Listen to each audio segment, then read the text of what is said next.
श्री महावीर प्रभु को मेरी वंदना। श्री महावीर प्रभु को मेरी वंदना। वंदना वंदना वंदना वंदना वंदना वंदना वंदना वंदना। मुझको तारो प्रभु तारे जो चंदना। मुझको तारो प्रभु तारे जो चंदना। वंदना वंदना वंदना वंदना वंदना वंदना वंदना। मेरी नैया पड़ी बीच मझधार के। मेरी नैया पड़ी बीच मझधार के।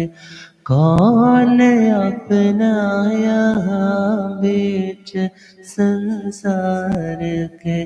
कौन अपना यहाँ बीच। तुम हो तारन तेरन आया तेरी शरण। तुम हो तारन तेरन आया तेरे चरणों में दाता है अभिवंदना। तेरे चरणों में दाता। वंदना वंदना वंदना वंदना वंदना वंदना वंदना। तेरे चरणों में दाता मेरा ध्यान हो। तेरे चरणों में दाता। झूठी दुनिया से दिल मेरा अनजान हो। झूठी दुनिया से दिल मेरा। चाहे सुख में रहो चाहे दुख में रहो। चाहे सुख में रहो चाहे दुख में। समता टूटे नहीं है यही स्पंदना। समता टूटे है यही स्पंदना। वंदना वंदना वंदना वंदना वंदना वंदना वंदना वंदना। अनंत अनंत शांति के निकेतन शासनपति भगवान महावीर स्वामी के पावन चरणवृंदों में हार्दिक भावना वंदन नमन। मेरे अंधेरे जीवन को रोशनी प्रदान करने वाले परम उपकारी आगम ज्ञान के भंडार आगम ज्ञाता आगम पुरुष दिन शास्त्र रतन हिमाचल केसरी उपाध्याय भगवंत श्रद्धे गुरुदेव श्री जितेंद्र मुनि जी महाराज साहब के पावन चरण कमलों में हार्दिक भावना वंदन। आदरणीय सेवाभावी श्री प्रशमित मुनि जी, धर्म सभा में उपस्थित धर्मानुरागियों, सुशीलवती माताओं एवं बहनों, असीम पुण्यदय से भाग्योदय से आप सबको संतों का समागम और वीतरागवाणी श्रवण करने का सुअवसर प्राप्त हो रहा है। श्रीमद् उत्तराधीन सूत्र नवम अध्यान नमी पवज्जा, जिसके माध्यम से आत्मा का कल्याण, आत्मा का मोक्ष, आत्मा की समाधि कैसे सध सकती है, इन उपायों पर चर्चा उनके संवाद के माध्यम से की जा रही है। नमी महाराज महलों को छोड़ करके निर्जन उद्यान में पधार चुके हैं, दीक्षा के लिए पूरी तरह से तैयार है। और इधर ब्राह्मण का वेश धारण करके व्यक्रिय शक्ति के धार, पूर्व जन्म के भी दृढ़ सम्यक्त्व के धार कार्तिक सेठ का ही जीव है, जो सौधर्मेंद्र महाराज के रूप में है। उन्हें पुनः प्रवृत्ति मार्ग में मोड़ने के लिए अपने बात को किस तरीके से रख रहे हैं कि उनका उत्तर देना भी नमी महाराज के लिए अनिवार्य हो जाता है।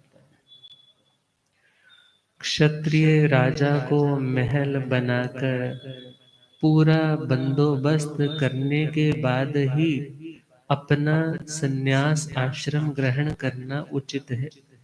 इस लक्ष्य को लेकर के इंद्र महाराज उन्हें कहते हैं, पहले आप महल बनाओ, परकोटा बनाओ, उस पर तोपे सजाओ, खाई बनाओ, शतघ्नी लगाओ, फिर तुम दीक्षा ले लेना। और नमी महाराज कहते हैं, मैंने ऑलरेडी ये सब काम कर रखे हैं, आप चिंता मत करो। मैंने श्रद्धा के नगर में अपनी आत्मा को सुरक्षित बिठा दिया है। अब मेरी आत्मा को किसी मिथ्याभिमत से पराभव प्राप्त करने का कोई चांस ही शेष नहीं, क्योंकि सबसे पहले हमारी सोच बदलती है तो हमारे क्रियाकलाप बदलते हैं। और यदि हम अपने क्रियाकलाप को सुधारना चाहते हैं, अपने एक्शंस को सही करना चाहते हैं, तो सर्वप्रथम हमें अपनी सोच को सही करना होगा। गाड़ी तो चल रही है, मगर गाड़ी यदि आप गलत डायरेक्शन में चला रहे हो तो वो डिजायर्ड मंजिल आने वाली कभी नहीं। इसी प्रकार जिन्हें मोक्ष की ही प्यास है, मोक्ष की ही आस है, फिर उन्हें आत्मा पर दृढ़ विश्वास आ जाता है। उन्हें देव गुरु धर्म पर, नव तत्वों पर, आश्रय संवर के स्वरूप पर दृढ़ श्रद्धा आ जाती है। फिर उस श्रद्धा के बल से उन्हें स्थिरता मिलती है, अर्थात उनमें सस्टेनिंग एबिलिटी आती है कि जिस मार्ग पर वे बढ़ने जा रहे हैं, फिर कभी कैसा तूफान आए, कभी कोई कैसा प्रतिकूल वातावरण बने, उनके पांव कभी उखड़ते नहीं। क्यों? क्योंकि उन्हें उस मार्ग के प्रति ट्रस्ट है। उसका नाम ही श्रद्धा है। क्योंकि जहां ट्रस्ट होगा वहां इंटरेस्ट भी होगा, जहां ट्रस्ट नहीं है उसमें आपका इंटरेस्ट भी नहीं होगा। और जहां इंटरेस्ट होता है फिर वहां पर व्यक्ति की डेडिकेशन, समर्पण भी होता है। और जहां समर्पण होता है फिर मंजिल तो उसे अवश्य में मिलती है। और आज नमी महाराज कहते हैं, श्रद्धा का नगर बनाया है और मुख्य दरवाजे पर मैंने तप और संवर का दरवाजा अर्गला से युक्त बना करके लगा दिया है कि आत्मा रूपी जो मेरा प्राणी है, जो मेरा स्वरूप है, वो आत्मा श्रद्धा के किले में तो प्रोटेक्ट है ही है, मगर उसमें और कोई शत्रु आकर के मेरे आत्म भावों को विकृत ना कर सके। अतः मैंने संवर का दरवाजा लगाया कि इनकमिंग क्लोज है, और जो ऑलरेडी भीतर है वो तपस्या के माध्यम से, जो भीतर ऑलरेडी आ चुके हैं, प्रमाद के कारण, मिथ्यात्व के कारण, अविरति के कारण, अन्य जो दोष हैं आश्रव के स्थान है, उन आश्रव के कारण जो कर्म का आगमन ऑलरेडी हो चुका है, जो संस्कार रूप में प्रेजेंट है, जो द्रव्य कर्म के रूप में प्रेजेंट है, उन्हें मैं भाव कर्म के रूप में कन्वर्ट नहीं करने देना चाहता। अर्थात द्रव्य कर्म कौन सा? जब हम राग द्वेष के कारण अच्छा या बुरा चिंतन करते हैं और किसी परिस्थिति, किसी व्यक्ति के प्रति भी राग करते हैं, तो क्या होता है? उस द्रव्य कर्म ने जो ऑलरेडी अंदर था, उसने तो प्रेरित किया कि उस निमित्त से तुम प्रभावित हो जाओ। और यदि प्रभावित हो गए, द्रव्य कर्म उदय में आया, यदि राग और द्वेष किया, वह राग और द्वेष भाव कर्म है जो नए द्रव्य कर्म को बांधता है। और ये श्रृंखला है, ओरिजिन कोई नहीं है कि पहले द्रव्य कर्म है या पहले भाव कर्म है। मगर हाँ, यदि द्रव्य कर्म है तो भाव कर्म होने की संभावना है, राग द्वेष उभरने की संभावना पूरी है। मगर एक साधक आत्मा, एक विवेकवान आत्मा नए कर्म को पैदा होने से रोकता है, ज्ञाता और दृष्टा के भावों के साथ तपस्या के माध्यम से उन द्रव्य कर्मों को उखाड़ता है। भाव कर्म पैदा होने की स्थिति आती है, मगर फिर भी खुद को स्टेबल रख के उनको काट देता है। और यदि यही उपक्रम, यही प्रोसेस चलता रहे तो एक दिन वह आत्मा सभी कर्मों से मुक्त होकर अपने निश्चय स्वरूप का अधिकारी हो जाता है। और आज नमी महाराज कह रहे हैं, मैंने आश्रव द्वारों को बंद किया, संवर का दरवाजा लगाया, और तपस्या से तो निर्जरा भी होती है, संवर भी होता है और निर्जरा भी होती है। तो 12 तरह की तपस्या, जिससे नया पाप आएगा नहीं, जो पहले से है वो नष्ट हो जाएगा। गर्मियां आती हैं तो साधु भगवंत मच्छरदानी तो यूज करते ही हैं, क्योंकि कहीं अयत्ना ना हो जाए, मच्छर बैठा हो। वैसे तो पूरी सावधानी से, रजोहरणी से उसको क्लीन करके ही पासा लेने का भी विधान है। और हम देखें, जहां पर मच्छर में यदि कोई छेद हो गया, मच्छरदानी में यदि कोई छिद्र हो गया, तो क्या होने वाला है? मच्छर भीतर, बाहर से भीतर आने लग जाएंगे। और जब बाहर से भीतर उनकी इनकमिंग होगी, तो भीतर बैठने वाला व्यक्ति परेशान हो जाएगा। तो अब उसे क्या करना पड़ेगा? पहले तो उसे कोई सी रोशनी का प्रबंध देखना पड़ेगा। यदि तो कोई रोशनी का प्रबंध है तो उस प्रकाश में, उजाले में उसे दिखेगा कि भाई छिद्र कहाँ है, पहले छेद तो देखो। अब छिद्र देखा है, फिर मच्छर भी देख रहा है, भाई मच्छर भी है। अब वो क्या करता है, मच्छरदानी को उठाता है और उसको पहले अच्छे से क्लीन करता है कि कोई मच्छर है वो बाहर निकल जाए, जहां पर छिद्र है उसको सील देता है, फिर दोबारा से लगाता है और बड़ी आराम की नींद सो जाता है। इसी प्रकार हम देखें, जो ऑलरेडी कर्म आ चुके हैं, क्यों आए? क्योंकि कहीं ना कहीं तो छिद्र था, कहीं ना कहीं तो आश्रव द्वार खुला था। आश्रव मीन्स आने का रास्ता, और आने का रास्ता था तो उसने, मच्छर ने तो आना ही था। और जैसे ही भीतर आया है तो तंग भी करना था। और यदि तंग से, उस तंगी से बचना है तो ज्ञान का प्रकाश करना होगा, देखना होगा, अरे ये मच्छर कौन से हैं जो हमें पीड़ा पहुंचा रहे हैं। जिन्हें अपना माना है उन्हीं के कारण तो पीड़ा हो रही है। अतः पहले ज्ञान का प्रकाश करना है, फिर उसके बाद उस ज्ञान के प्रकाश में ही श्रद्धा करके फिर उसको सील देना है जहाँ छिद्र है। और उस छिद्र को बंद करने का नाम हो गया संवर। जो ऑलरेडी अंदर थे उनको बाहर करने का नाम हो गया निर्जरा या तपस्या। तो तपस्या के 12 भेद हैं, जो आत्मा रूपी घर में उन कर्मों के आगमन को, इनकमिंग को रोकता भी है, और यदि ऑलरेडी अंदर है तो उनको निकालता भी है। ये दोनों काम कौन करता है? तपस्या। और उसके दो भेद हैं, बाह्य तप और आभ्यंतर तप। बाह्य तप जो मोस्टली आपको बाह्य दृष्टि में आ जाता है, और आभ्यंतर जो सीधा डायरेक्ट आत्मा से रिलेट करता है। तो बाह्य तप भी आभ्यंतर तप के लिए है। बहुत बार बाह्य तप में भी यदि हमारे भावों की उत्कृष्टता है या गुप्त रूप से हम तप कर रहे हैं, तो वो भी वैसे देखा जाए अभ्यंतर में काउंट हो जाए।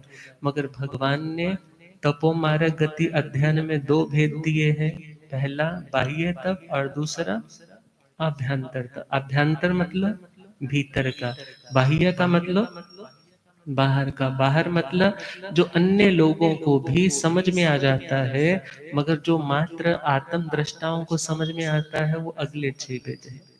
तो पहले 6 में अनशन, ओनोदरी, भिक्षाचरी, रस परित्याग, यहाँ तक हम पहुंचे थे। अनशन अनाहारक स्वरूप को पाने के लिए भोजन के प्रति आसक्ति का त्याग करना।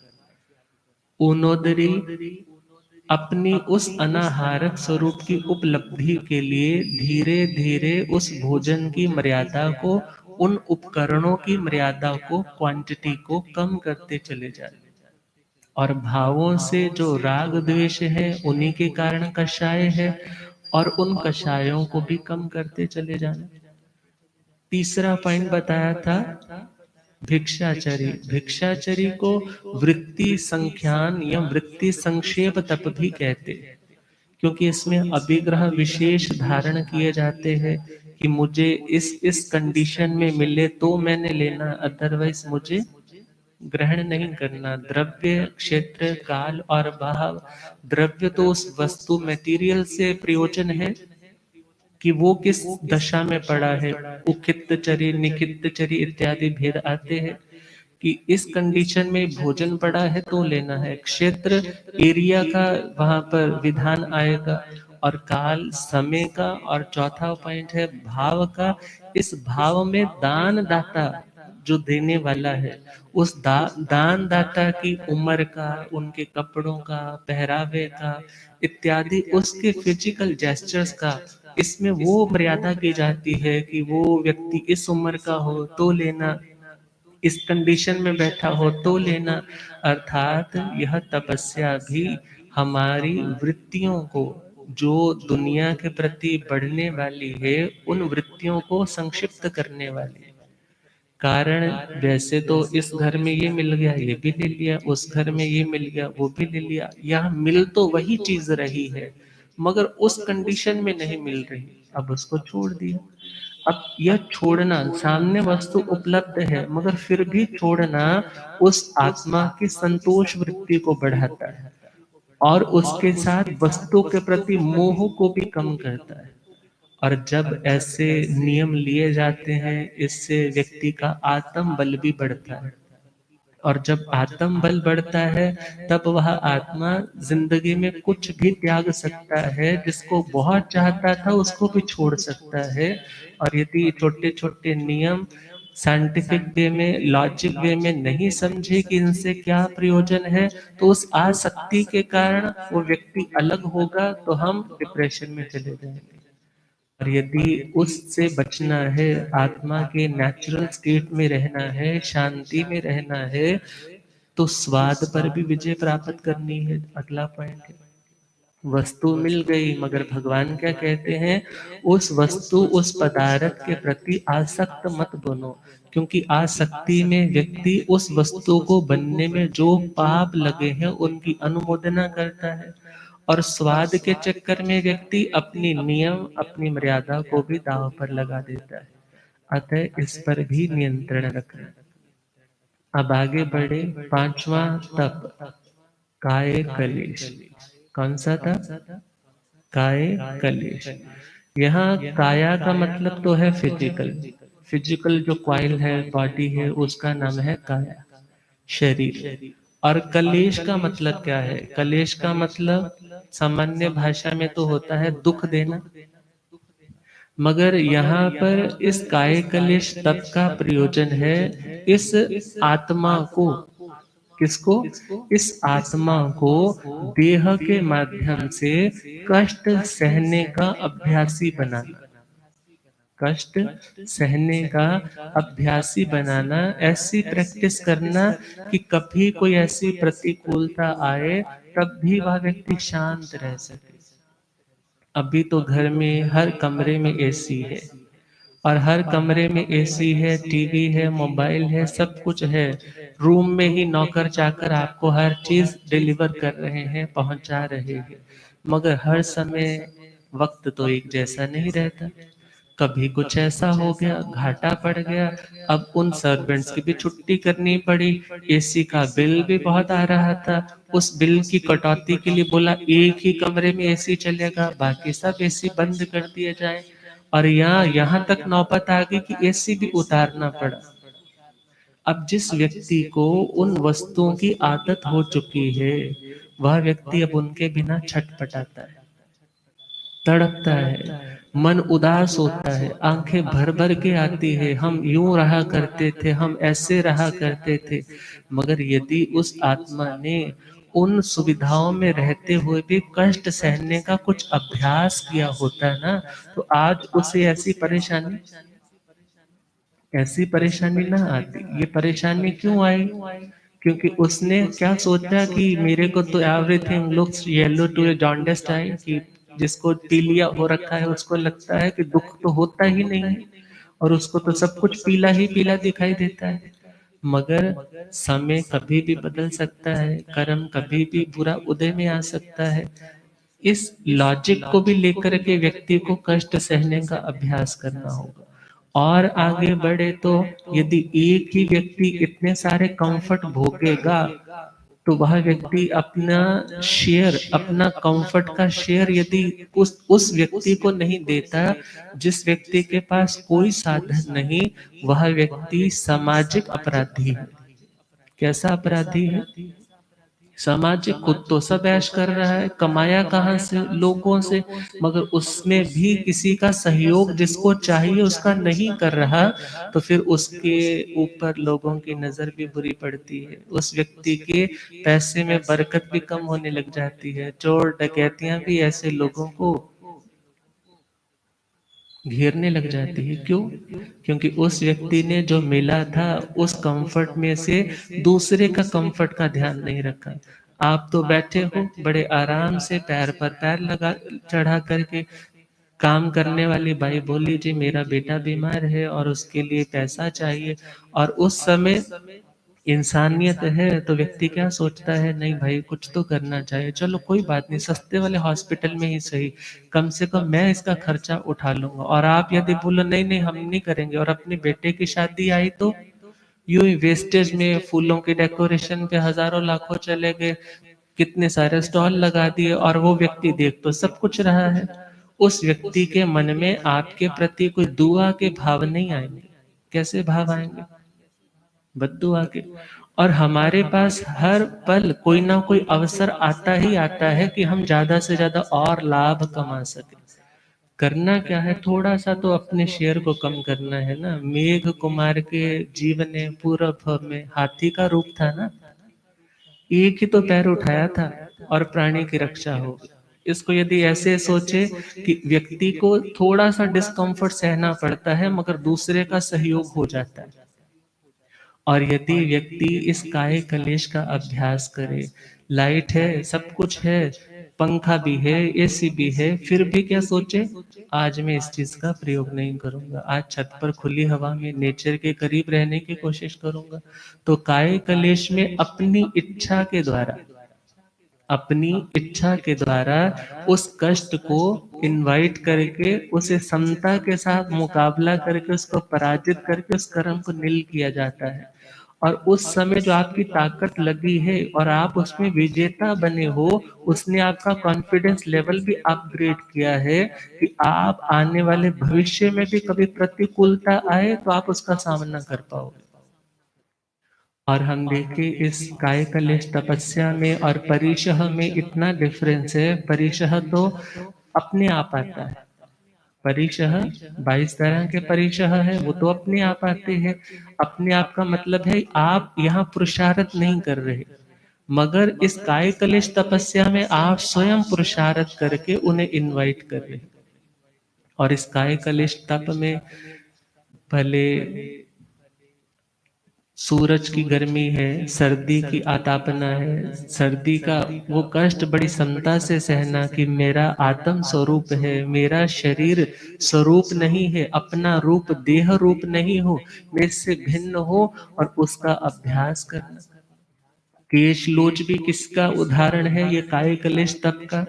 लोग कहते हैं महाराज ये बाल क्यों खींचे जाते हैं, अब उस तरह अब नया जमाना आ गया है, हर चीज अवेलेबल है, पहले वो चीजें अवेलेबल नहीं होती थी, आज तो वो अवेलेबल है, तो वो करवाने में क्या हर्ज है। मगर विचार करो जो काय कलेश इस काया इस शरीर के माध्यम से कष्ट सह करके जो आत्मा के कर्म कटेंगे, वो कैंची से कटने वाले, क्योंकि उसमें जोर तो लगता ही है। एक एक बाल जो आत्म प्रदेशों के साथ जुड़ा है तभी तो ग्रो करता है ना, उसमें आगे बढ़ोतरी कब होती है, जब वो आत्म प्रदेशों के साथ ज्वाइन है।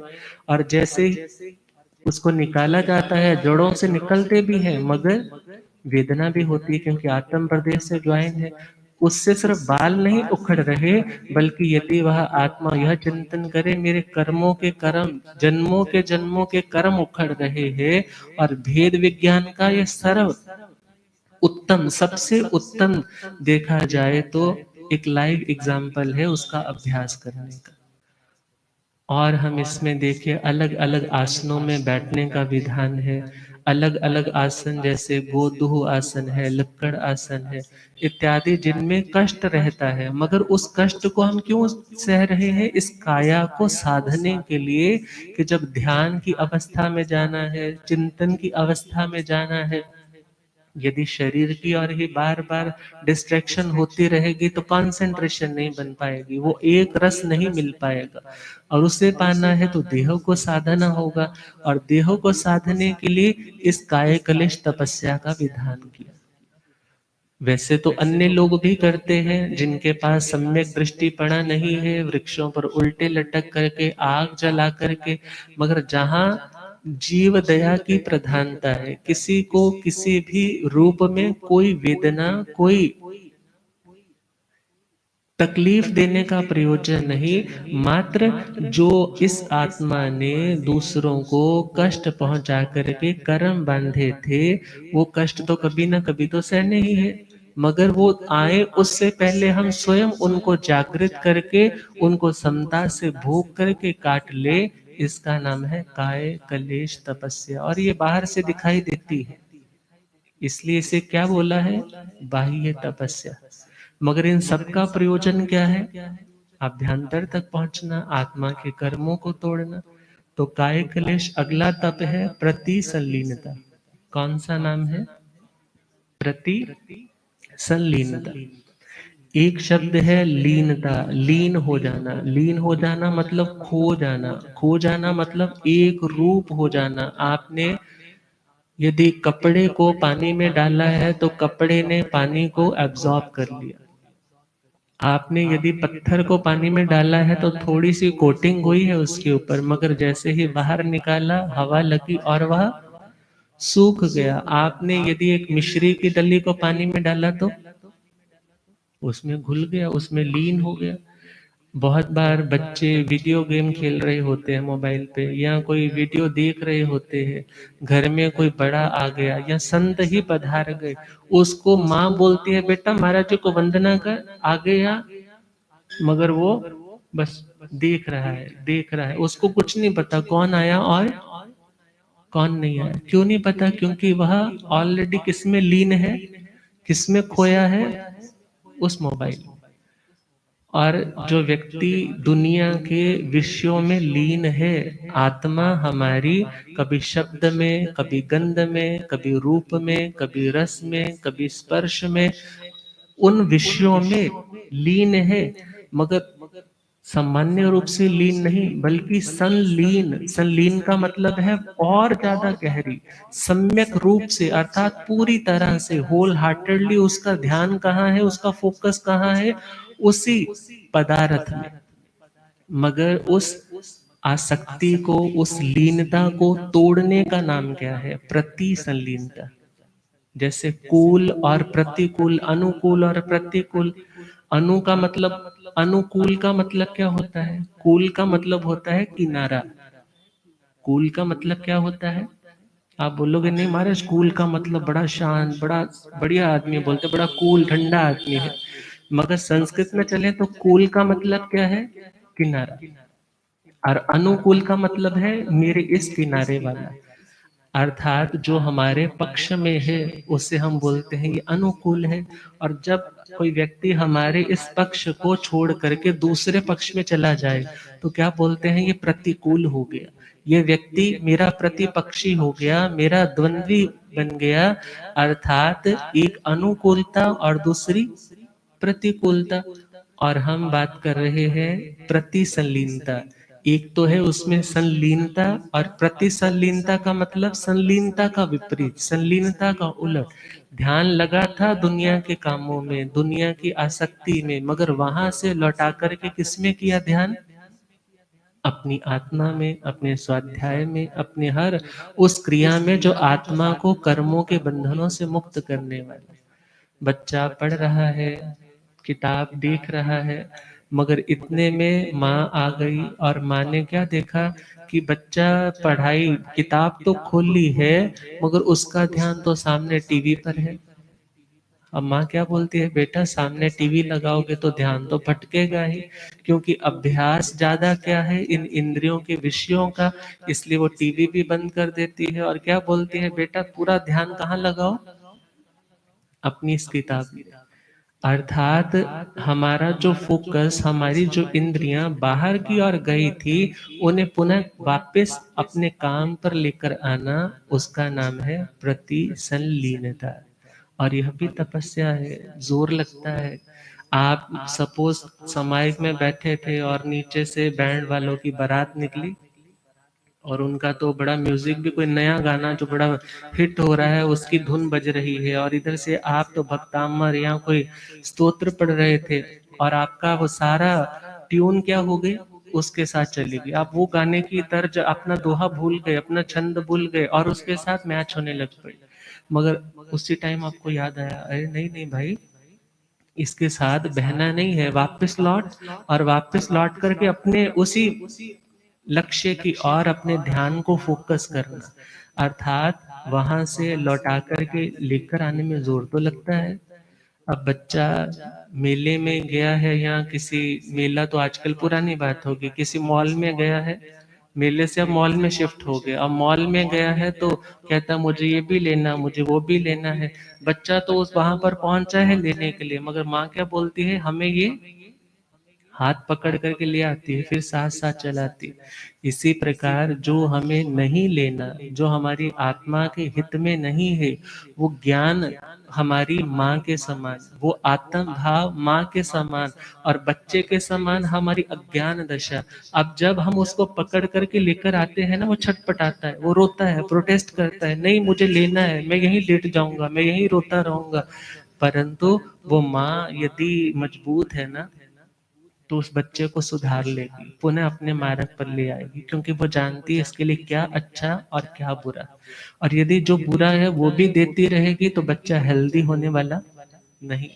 इसी प्रकार अपनी आत्मा को सुधारना है तो हमें बार बार जो गलत है वहां से बार बार आत्मा को लौटाना होगा, और उस गलत से लौटा करके वापस आने का नाम है प्रतिसंलीनता। और कहते हैं यदि एक व्यक्ति घर को छोड़ करके निकल गया, झगड़ करके निकल गया और शाम को घर वापस आ जाए, तो उस व्यक्ति को भटका हुआ या भूला हुआ नहीं बोलते। क्या बोलते, कोई बात नहीं बेटा वापस आ गया, अब दोबारा ऐसी गलती मत कर। तो ये प्रतिसंलीनता तप है। प्रतिसंलीनता में इंद्रिय प्रतिसंलीनता है, कषाय प्रतिसंलीनता है, योग प्रतिसंलीनता है, विविक्त शयनासन प्रतिसंलीनता है। तो इसमें हम देखें इंद्रियां पांच है, इन पांचों इंद्रियों के 23 विषय, 240 विकार है।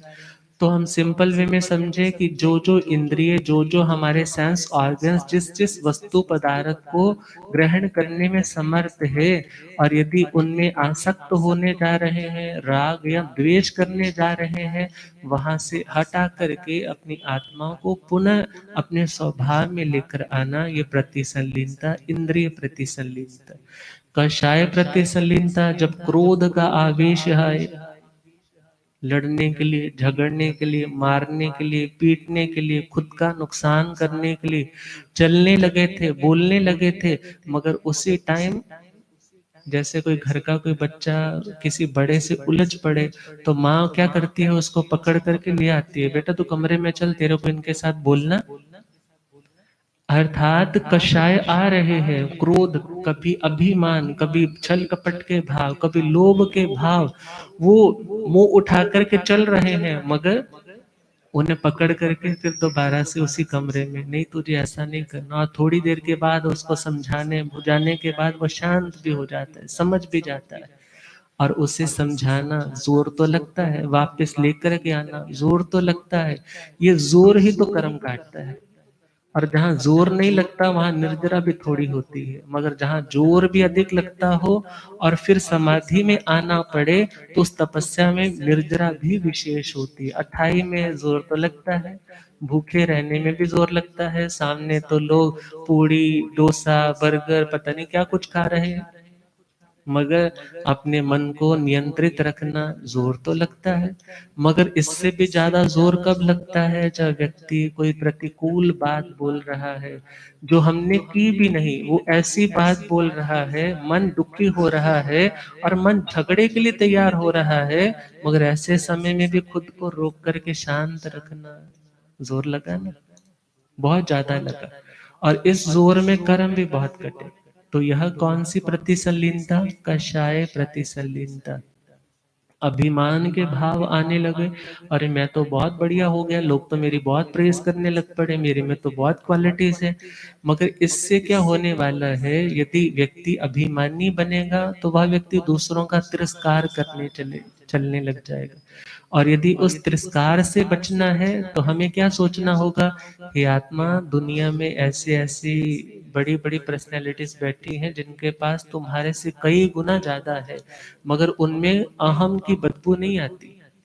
कहते हैं पैसा यदि जेब में है तो आपकी ताकत है, पैसा यदि आपकी जेब में है तो आपकी ताकत है, और वही पैसा यदि आपके दिमाग में है तो आपकी कमजोरी है। और उस कमजोरी को दिमाग से उतार करके जेब तक ही रखना है, ये क्या है, विनम्रता।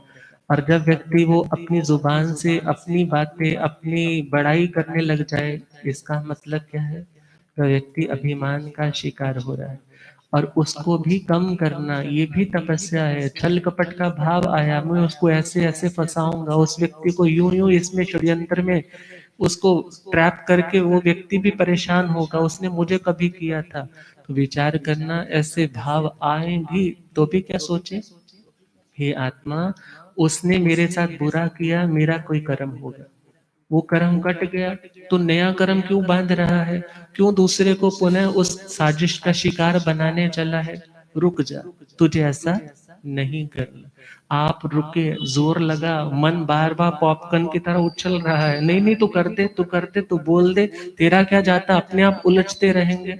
और कईयों को ये आदत भी होती है, बात कुछ नहीं है, अधूरी सी जानकारी दूसरे को बोल देंगे, तेरे बारे में यूं बोला, और बाद में क्या बोलेंगे, मैंने तो ऐसा बोला ही नहीं। और ये माया का भाव भी व्यक्ति की क्रेडिबिलिटी को, व्यक्ति की विश्वसनीयता को ग्रहण लगा देती है। भविष्य में फिर व्यक्ति उस पर कोई विश्वास नहीं करता। अभी तो बहुत बढ़िया से आप अपना चला रहे थे धंधा, मगर ये काठ की हांडी है, बार बार चढ़ने वाली नहीं। और यदि ऐसे भाव आए तो खुद को वापस लेकर के आना जोर लगेगा, और वो तपस्या होगी जो आत्म स्वरूप तक पहुंचाने वाली होगी। चौथा पॉइंट है लोभ का। दूसरे की उपलब्धियों को देख करके मन ललचाने लग जाता है कि ये मेरे को मिलनी चाहिए। दूसरे की कंफर्ट लग्जरी को देख करके होता है, ये आज ये बड़ी गाड़ी ले आया, मेरे घर के भी शेड के नीचे बड़ी गाड़ी होनी चाहिए। याद रखना, जहां लोभ होगा वहां आप कभी शांत नहीं रह सकते।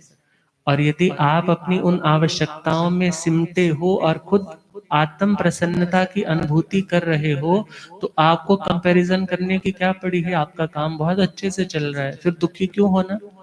क्योंकि लोभी बनना मतलब दुखी होना। नीड और ग्रीड दोनों अलग अलग चीजें हैं। आवश्यकता पूर्ति के लिए मेहनत करना जरूरी है, मगर सिर्फ शौक के लिए या दूसरे से compete करने के लिए आप कुछ ऐसा करने चले हो तो आप अशांत हो, और ये इच्छा एक पूरी होगी दूसरी शुरू हो जाएगी, कभी भी इसका अंत आने वाला नहीं। उसको रोकना, ये प्रति संलीनता तप है। ये पहले इंद्रिय प्रति संलीनता, कषाय प्रति संलीनता, योग प्रति संलीनता। मन वाणी और शरीर, मन के माध्यम से यदि दुष्चिंतन बुरा चिंतन बुरे ख्याल आने लगे, उसको लौटा करके पुनः अपनी आत्मा में लेकर आना, तुझे ऐसा सोचना नहीं। वाणी से आप कुछ बुरा थे, मगर बोलते बोलते आपको याद आया भाई ये शब्द फूल भी होते हैं और शूल भी होते हैं, और एक बार जो हाथों से तीर निकल जाए ना फिर वो वापस नहीं आते। अतः तो रुक जा, तो रहने दे, तेरे को क्या पड़ी है ऐसा बोलने की। अर्थात अपने वचन को भी जो गलत चलने जा रहा था उसको रोका, जोर लगा, बहुत जोर लगा।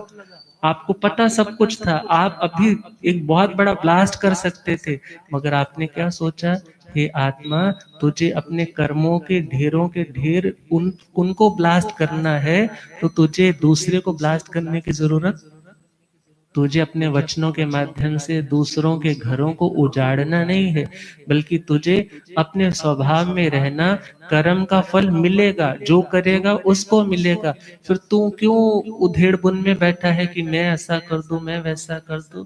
शांति से संवर को बढ़ाने वाली, धर्म के भावों को बढ़ाने वाली ऐसी वाणी तो बोल, मगर किसी के हृदय को बींधने वाली या किसी की शांति को भंग करने वाली ऐसी सावध्यकारी भाषा न बोलो। और तीसरा है काय प्रति संलीनता, इस शरीर की व्यर्थ की चेष्टाओं को संकुचित करना, या जिनसे पाप का आश्रव होता है उन आश्रवकारी क्रिया की प्रवृत्तियों को, एक्शंस को रोकना, उसका नाम क्या है, काय प्रति संलीनता। और विविक्त शयन आसन का मतलब है, यदि पुरुष है, साधु है, तो स्त्री, पशु और नपुंसक, इन तीन से जो रहित स्थान है, ऐसे स्थान पर साधना करना। क्यों? क्योंकि यदि वह स्त्री वाले स्थान पर साधना करेगा तो मन कभी भी, संस्कार है जन्मों जन्मों के, सोचा नहीं है, प्लान नहीं किया कि तूने कुछ ऐसा करना है, मगर ऐसी अपॉर्चुनिटी में बैठोगे तो कभी मन डामाडोल हो सकता है। साध्वी है तो उसे पुरुष, पशु और नपुंसक वाले स्थान में साधना नहीं करनी, अर्थात उनसे रहित स्थान में अपनी साधना में आगे बढ़ना। और जो इस तरह की तपस्या कर रहा है, क्योंकि मन तो कहता है कि जहाँ शोर शराबा हो, यहाँ चार लोग बैठे हो, वहां बैठ कर के करूं, चार लोग देखेंगे भी, साता भी पूछेंगे, मगर जिसे साधना में आगे बढ़ना है फिर उसे दुनिया बोझ लगने लग जाती। चार लोग यदि आज मिलने वाले रिश्तेदार आ जाए ना, उसको होता है मेरी समाइके रह गई, मेरा स्वाध्याय रह गया, मैंने रिवाइज करना था वो रह गया। मगर जिसका ध्यान एक्सट्रोवर्ट है, जो बाह्य मुखी है, उसको तो होता है आज कोई नहीं आया, आज किसी का फोन नहीं आया, आज पता नहीं लोगों को क्या हो गया। मगर जिन्हें साधना करनी है, यदि कोई आता भी है, बात करता भी है, तो भी क्या कहता है, भाई बहुत हो गया, मैंने अपना काम करना है, थोड़ा कोरा भी बनना पड़ता है, मगर इसमें भी जोर लगता है। और यह जोर ही जोर लगता है, उस जोर से ही कर्म कटते हैं। जैसे वर्कआउट करने वाला जब पसीने आते हैं, खूब उस ट्रेडमिल पे दौड़ता है, पसीने के साथ उसकी चर्बी भी कम हो रही है, कोलेस्ट्रॉल भी कम हो रहा है और वेट भी रिड्यूस हो रहा है। अब जब जोर लगता है तभी कुछ होता है। और इस तपस्या में भी जोर लगता है, अठाई में जोर लगता है, नो डाउट नहीं लगता, मगर ऐसी परिस्थितियां जब मन व्यर्थ का चिंतन करने के लिए दौड़ रहा है, मगर जिसे ज्ञान है वो क्या सोचता है, हे आत्मा, इससे तू अपना ही अहित कर रहा है, वापस लौटा, ऐसा चिंतन तुझे नहीं करे। तो ये पहले 6 बाह्य तप हुए, 12 तपस्याएं हैं, तो इस पर भजन बड़े प्रेम से गुनगुनाएंगे। द्वादश तप के भेद प्रभु ने आगम में फरमाए रे। द्वादश तप के भेद प्रभु ने आगम में फरमाए, देहि से देहि होने के साधन समझाए रे। उलझे मन के हर उलझन को तप से लो सुलझाए रे। अनशन आदि बाह्य अच्छे तप अभ्यंतर आए रे। बाहर से भीतर आने से जीवन मुक्त हो जाए रे। बाहर से भीतर आने से जीवन मुक्त हो जाए रे। पहला तप कौन सा? अनशन। चौवेहारिया तिविहारी तप अनशन ही कहलाए रे। चौवेहारिया तिविहारी अनशन तप कह अनाहारक रूप मिले जब आत्मा कर्म खपाए रे।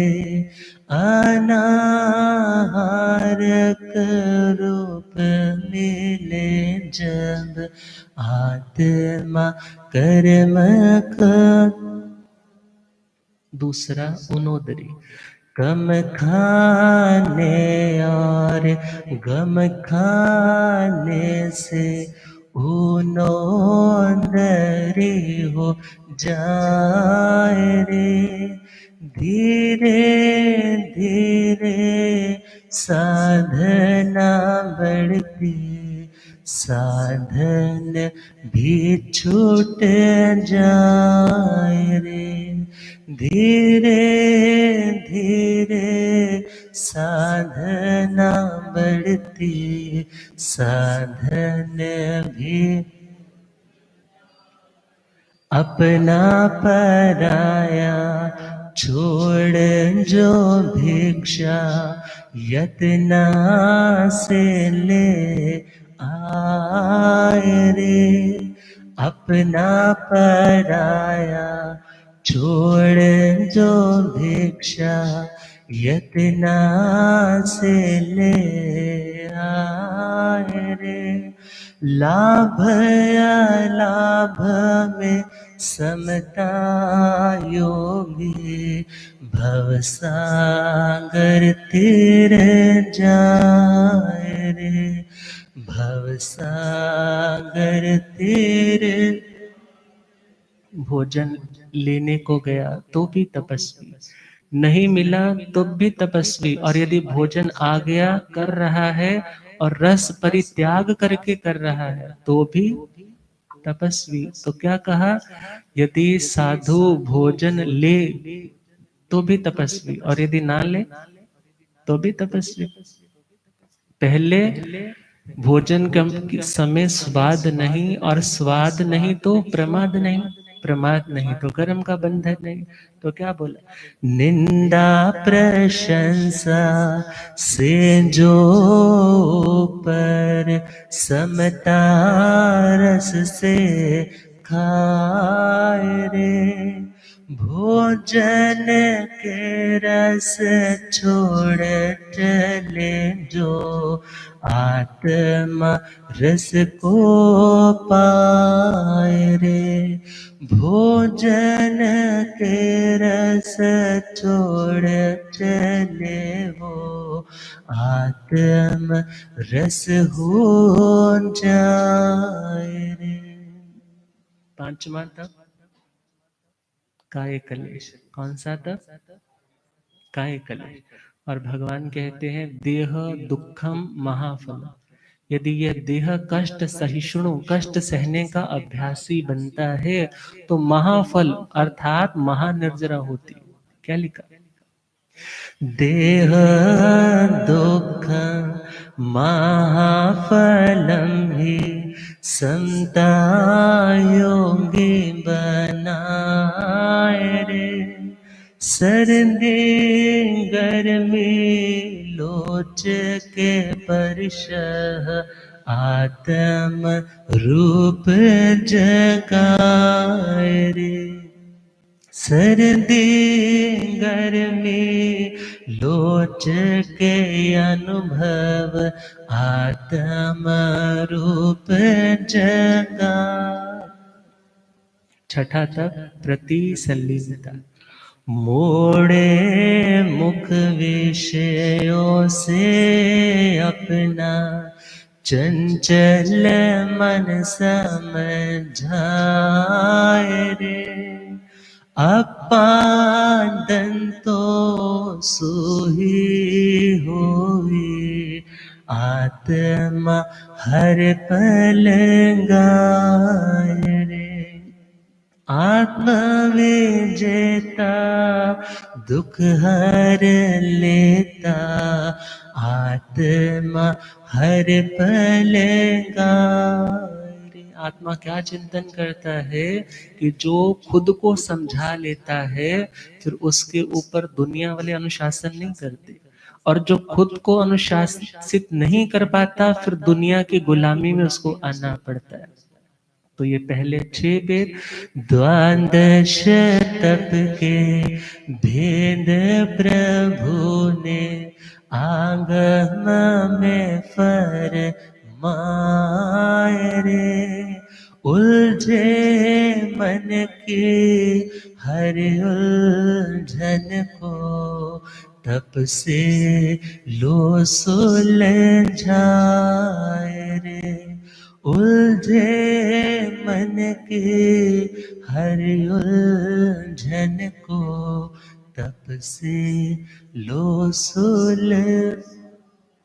अब ये 6 तपस्याएं तो उन उलझनों को कम कर ही रही है, मगर जो आने वाले अगले अभ्यंतर 6 तप है वो उन बहुत जो बारीक गांठें होती है ना, ये तो मोटी मोटी गांठें तो टूटती है, मगर वो गांठें जिनको खोलना बड़ा मुश्किल सा होता है, जो गांठें दिखती ही नहीं है पहले तो, और यदि दिख जाए तो लगता है खुल ही नहीं सकती, मगर वो बारीक रेशम से भी, रेशम के धागे पर जो गांठें होती है दिखती नहीं है, और जब दिखती नहीं तो खोलना भी मुश्किल हो जाता है।